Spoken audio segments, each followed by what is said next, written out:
And the adjusting bars, maybe make it a little bit better. Looking for Dan Wheldon. Started 34th in this field. He has moved up 10 spots. You're on board with him. And one thing he was worried about going into this race was all that dirty air created by 34 cars. But right now, the position he's in, he actually has a small advantage because everybody else is opening the air in front of him. And he, oh, here we go. Trouble contact and a huge crash. Up in turn number 2. Oh, multiple cars involved. Oh, my. It looks like Dan Wheldon may be involved in it. And Eddie, you and I spoke about this morning on the drive-in. Just this amount of cars, the speed, just the chance for what they call the big one. And what happens in conditions like that, even if you're 300 yards behind that, you cannot stop these cars. The only option you have is to try to avoid it, and it was impossible to avoid anything there. And you saw Willpower, his car involved as well. My. What a mess. That's Townsend Bell that was, I think his car was up on its side there, the 22. 15 there of Jay Howard. An additional entry, excuse me, is up to 19 or 15. I can see with the sun shining there, some of the car is broken. They're showing that as Alex Lloyd, the 19. It is the 15 of Jay Howard. Yes.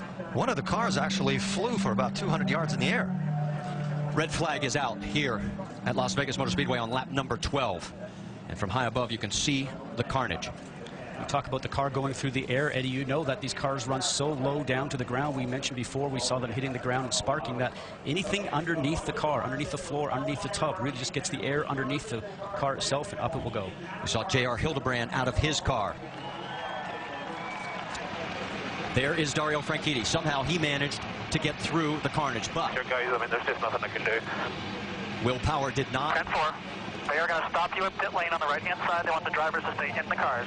What Franchitti was alluding to is there's nothing he can do avoiding the debris that's on the track. Well, there is debris everywhere. You can see just how many cars are literally torn apart. And this was the one thing, and there is the 18 of James Jakes. Now, he had a crash early in practice on Friday. That is actually a KV Racing backup car that they put together for him. Now, I don't see much damage on there, but he's out of the cockpit. And look at this from high above.